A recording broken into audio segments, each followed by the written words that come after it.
Uno, queridos patitos, estamos a día 28 de junio, pero de 1940. Rumanía cedió Besarabia, actualmente sería Moldavia, a la Unión Soviética. Es algo que comentamos con Víctor Basilescu y que paradójicamente también comentamos con Mariano López de Miguel en sus respectivos conversatorios respecto a la diferencia de situación en esos años 1939-1940, de la situación en Finlandia y la situación con Rumanía. El asunto de Finlandia, lo comentamos en su momento, es referente al hecho de que la segunda ciudad del país fue entregada a una paz en la que el 10% del territorio finlandés dejó de serlo a cambio de la garantía definitiva de la independencia de Finlandia con respecto de la antigua madre patria rusa, a pesar de que la madre patria rusa zarista no existía ya desde 1917.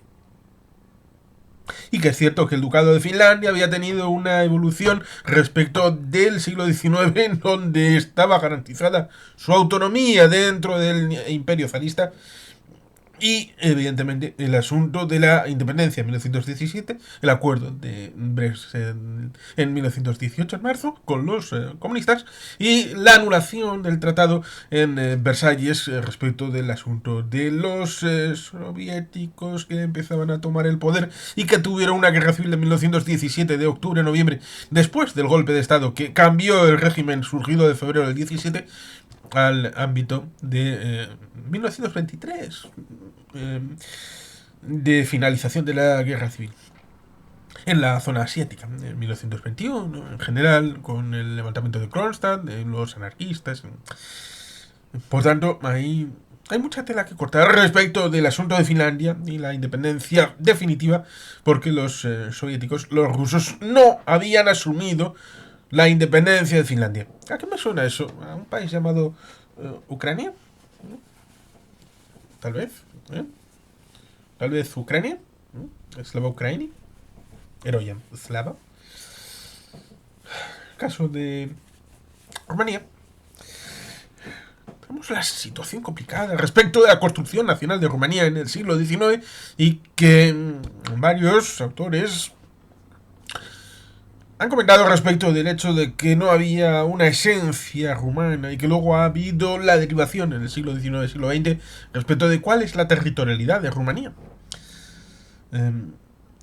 Al sur tenemos Bulgaria, en el ámbito del yogur búlgaro, que es un país que era el auténtico mejor amigo de Rusia en la zona de los Balcanes, hasta el punto de que antes, justo en el ámbito de la Primera Guerra Mundial, encontramos un plan que fue propuesto a Bulgaria para la toma de Constantinopla, la tercera Roma, es decir, Moscú, estableció la idea de tomar la segunda Roma, es decir, Estambul, Constantinopla, para quitársela a los otomanos, que están a punto de desaparecer como otomanos y renacer en 1923 como Turquía, como Ataturk y todo aquello.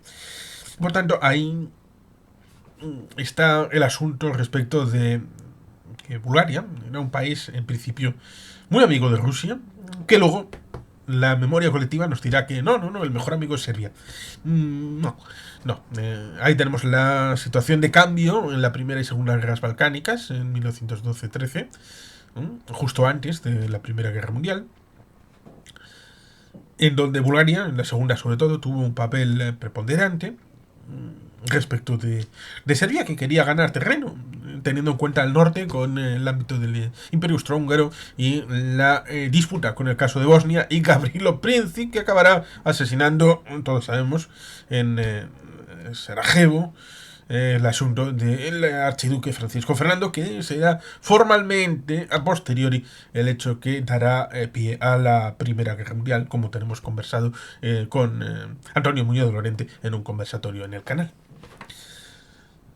Por tanto, Rumanía tenía una situación complicada y que en ese lado había una población más o menos rumana, pero sigue habiendo problemas a la hora de trazar todo esto con la actual Moldavia, el Dniester, Transnistria, detrás del Dniester. Es decir, estamos hablando de algo que no tiene nombre por sí, sino que se identifica con un accidente geográfico como Transjordania, que ahora simplemente llamamos Jordania. Pero Jordania solamente eh, tiene nombre por el río Jordán, que es un río que pasa por ahí casualmente. Y resulta curioso porque ahí tenemos Petra, la ciudad de los nabateos. Podrían haber utilizado esto como raigambre para tener un nombre o cualquier otra vicisitud, pero me parece que triunfan en algunos lugares los nombres geográficos sin ningún contenido cultural ni inmanente a la población humana que lo puebla.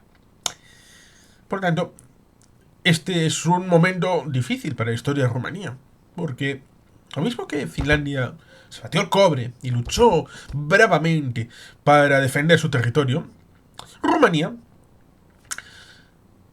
no, no combatió, se dejó hacer y acabó cediendo prácticamente gratis el ámbito de Besarabia. Eso sí, podríamos especular con el hecho de que el día 23 de agosto del 1939, es decir, prácticamente un año antes, 12 meses, no, 10,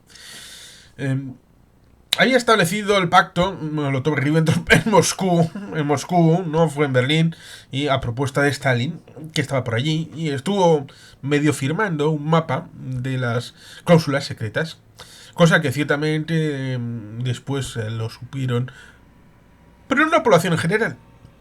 Los que tenían que saberlo y gestionaban la política pública en el ámbito internacional, sí, eso sí lo sabían, claro.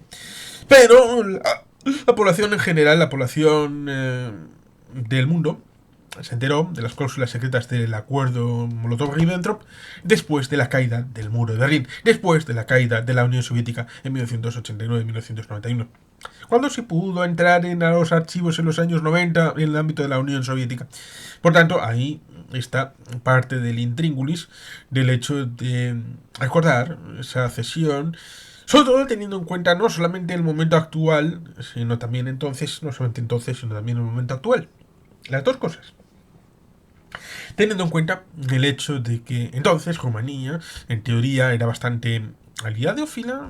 Hay quien dice que un poquito con los franceses, un poquito con los británicos, cuando se produce el cambio de tendencia en 1944, y los comunistas eran cuatro gatos, hasta que tuvieron en el gobierno de concentración para el cambio de régimen, había cuatro comunistas, cuatro miembros del gobierno, cuatro ministros comunistas. Hasta que llegó el Ejército Rojo y entonces aparecieron los comunistas como si fueran champiñones. Lo cual, evidentemente, significa que Mao, en parte, tenía razón. ¿Dónde viene mi poder? Mi poder viene de la punta de mi fusil. Punto y final. Ese es mi poder. La punta del fusil del Ejército Rojo. Recordemos el caso del Comité de Lublin en el ámbito de Polonia, el asunto del levantamiento del 43 del gueto de Varsovia, luego la Armia Krajowa, que se insurrecciona en 1944 con el ámbito de tratar de conectar con el gobierno de Londres en el exilio. Pero el que estaba sobre el terreno era el Comité de Lublin, creado por Moscú.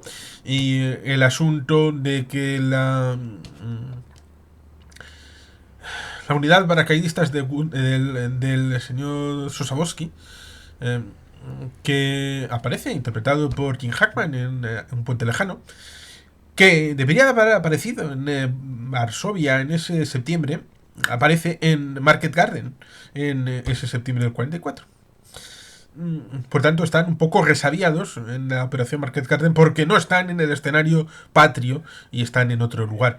Y recordemos también, evidentemente, Yalta, el comienzo del 45, cuando está la promesa de en poco tiempo hacer unas elecciones libres en Polonia. El mismo efecto sucede más o menos en el ámbito de Rumanía con el añadido de que el rey da un golpe interno, quita al guía Antonescu. La Guardia de Hierro no han tocado poder fundamentalmente en toda la guerra. Incluso algún líder ha estado en campo de concentración, como le pasó a la familia de Esteban Bandera, que estuvo 3 años y medio metido en un campo de concentración, cuando hablan de que, los ucranianos, los ucronazis y todo esto. No tienen ni puta idea de historia, pero les da igual, prefieren la propaganda venida al Kremlin. Bueno, ahora estamos con el zar, estamos con Stalin, luego estamos con el zar negro, con el Putin, bueno, después estamos con el zar negro, no pasa nada. Siempre que sea Rusia, la Rusia eterna, la Rusia de siempre, alma comunista, da igual, nazi, da igual. Blasov, un genio, pero bueno, mejor no hablemos mucho de él, 3 millones de soviéticos amparándose en el Tercer Reich. Bueno, pues perfecto, no pasa nada. Al fin y al cabo es lo que dijo cierto líder español, mártir de la Revolución, como es Calvo Sotelo. José Calvo Sotelo, mártir de la Revolución, más bien del alzamiento, pero da igual, ¿no? También la falange de José Antonio hablaba de revolución, la revolución pendiente que nunca se hizo de los camisas azules viejas. José Calvo Sotelo hablaba de que prefería una España roja que rota. ¿Por qué? Porque España podría cambiar luego de régimen, pero seguiría siendo España, y una España rota lo sería para siempre. En el caso de Rumanía, tenemos ese ámbito en donde el cambio se produjo respecto a tratar de obtener un gobierno distinto, pero el Ejército Rojo llega y durante los siguientes 45 años estará el Partido Comunista hasta el punto de que Ceausescu irá a Corea del Norte, verá las ciudades, uy, qué bonitas, salvo el pueblo en el que nació, cambió el ordenamiento urbanístico. Hasta diciembre del 89, cuando pasó lo que pasó, en aquella reunión con la gente empezando y al final siendo objeto de un juicio express y siendo eliminados. Pero claro, actualmente tenemos el asunto de Moldavia todavía presente. ¿Por qué? Pues porque Moldavia en principio quiere ser europea, quiere ser occidental, quiere ser parte de la estructura de la OTAN y de la Unión Europea, y no en ese orden. Primero de la Unión Europea, luego de la OTAN. ¿Por qué? Pues porque sabe el paño de lo que tiene al lado. Conoce esta historia de que Besarabia era parte de Rumanía, la actual Moldavia, y le obligaron a exarcionar, a quitarse de la parte de Rumanía y participar del hecho soviético. Sí, dentro de la Unión de Repúblicas Socialistas Soviéticas, lo mismo que obligaron a Ucrania después de las situaciones de las guerras civiles. Hay un libro bien interesante de Rubén Villamor que está específicamente referenciado en el canal, referido a las independencias en la Unión Soviética, y dentro de eso está el asunto de Ucrania como un elemento bien importante, que tiene otro libro también específico de esta situación en lo que es la situación de Ucrania. Y por tanto, ahí tenemos esa memoria respecto de la constitución de la Unión Soviética en 1922, participando Ucrania. Pero es que había habido más Ucranias entre el 17 y el 22. Y todas laminadas. Y el hecho, bastante cierto, de que había una multiplicidad de repúblicas, formalmente, a pesar de que Moscú decidía y era bastante jacobino, teniendo en cuenta de que el modelo de democracia centralista, o centralismo democrático, que viene de la Revolución Francesa, permea en la Revolución Soviética a través de Marx y de Lenin en la construcción del ideario de la Unión Soviética, y después reconfigurado a través de Stalin, que era el comisario de las nacionalidades. Sí, como era georgiano, pues podía ser de nacionalidades, a pesar de que, bueno, ¿cuánto de georgiano exteriorizó el señor Stalin, además de su habla? Ahí está parte de la intríngulis, pero no es muy interesante, así que lo dejamos de lado. El asunto hoy está en la zona de Gagaucia y el asunto de Transnistria. Dos lugares que son utilizados como arma en un momento en el que Rusia, después de los años 90, después de Yeltsin, después del asunto de las dos guerras en Chechenia, el asunto de la ampliación posible a Dagestán, el asunto de los Kadyrov, que también está comentado, los Kadyrov en el canal, en un conversatorio, pues evidentemente ahí tenemos un vector actual de confrontación, porque saben perfectamente que el mundo occidental dice, no va a haber integración de ningún país siempre que tengan un conflicto activo, territorialmente hablando, es decir, habría una trinchera abierta dentro del país de confrontación. No vais a entrar ni en la OTAN, ni en la Unión Europea, ni en la Unión Europea, ni en la OTAN. Por tanto, saben perfectamente esto cuando exacerban los sentimientos en Georgia, lo hacen en Moldavia, lo hacen con respecto a Ucrania, antes incluso de 2014, cuando exacerbaban el ámbito del Donbass, el ámbito de Crimea. Por tanto, hay Transnistria con la base que estaba en 1991-92 y ahí sigue sin haber sido actualizado ningún sistema ni de seguridad ni de nada cerca de Tiraspol en el ámbito de Transnistria, con un ejército moldavo débil, pero con una vocación a veces como la marea que viene y va respecto de la población de Moldavia, que es como 2,5 millones aproximadamente, y que ahora mismo hay 1 millón de moldavos con el pasaporte rumano, y dentro del ámbito rumano, teniendo en cuenta de que desde 2007 son parte de la Unión Europea tanto Rumanía como Bulgaria. Por tanto, el pasaporte es europeo. Hay alguno que ya comentamos en un vídeo aparte respecto de la idea de que piensan, bueno, si los cubanos son ciudadanos españoles, cosa que alguno establece la idea respecto del Tratado de París y alguna fórmula jurídico-política para echar para atrás estos años de historia para garantizar el derecho de todos los herederos a tener un pasaporte español, como pasa con Sefarad y los judíos expulsados por los reyes católicos en 1492, siguiendo la misma ETA, pues dicen, bueno, si un 80% de los cubanos obtienen la nacionalidad española, entonces de facto Cuba ya será parte de España y podrá establecerse una comunidad autónoma cubana dentro del régimen general español.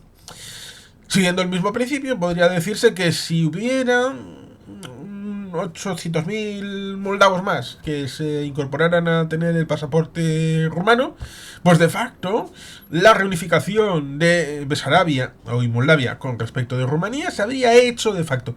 Pero claro, el asunto está en Mahan y en Mackinder. ¿Por qué Mahan y en Mackinder? ¿Por qué la geopolítica? ¿Por qué el siglo XIX? ¿Por qué esos principios fundamentalmente anglosajones que permearon en la geopolítica alemana, Haushofer, y la idea del epicentro terrestre respecto a las potencias navales? Pues porque en el ámbito europeo, cuando uno mira el mapa, ve las fronteras de los países a nivel de montañas y ve la planicie que va desde la zona de Berlín, que conecta a través de las zonas pantanosas del Pripyat, y ahí está la antigua central conocida como Chernóbil, a la zona norte de Ucrania, donde pasaron los soldados rusos al comienzo del 2022. Para su desgracia.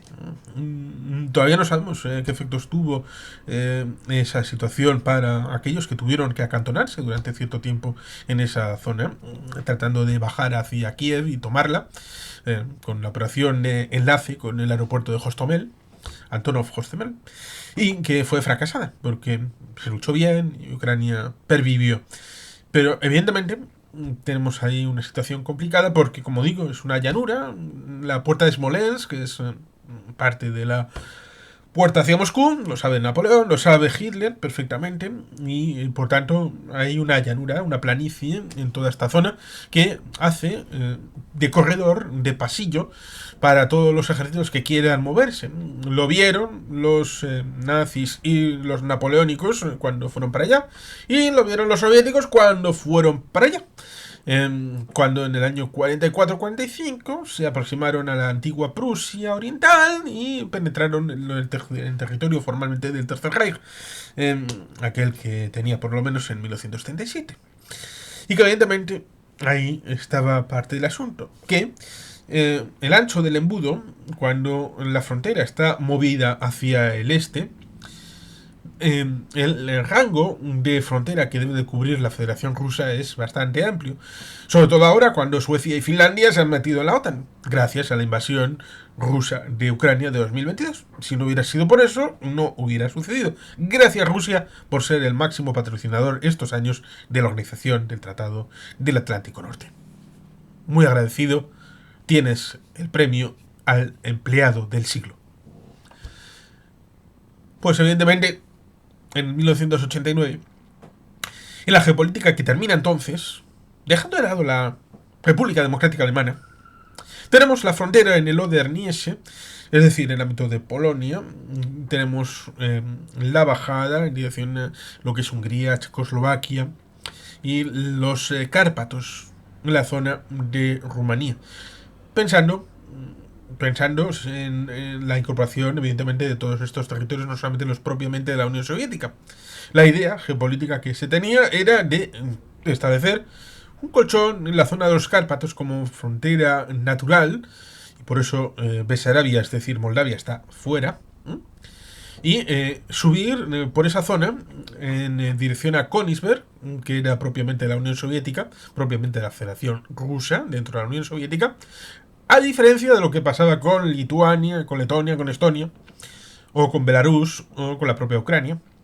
Y por tanto, cuanto menos es el rango, que es lo que pasaba con esa frontera, con Europa Occidental, era más fácil de ser defendida y de atrincherarse, teniendo en cuenta de que la propia Rusia había generado la idea de la cruzada interior a través de Siberia como servir de parapeto detrás de los Urales, cosa que luego utilizaron en la retórica, sobre todo en el ámbito de la Segunda Guerra Mundial, supuestamente trasladando a partir del 41 fábricas, pero ya habían hecho en los años 30 como Uralmash, creada con tecnología estadounidense, comprada en la época de la crisis de los años 29, 30, 31, 32, y con ingenieros americanos llegados para la ocasión, incluso con elementos alemanes también. Había una relación bastante importante desde el año 22, aquella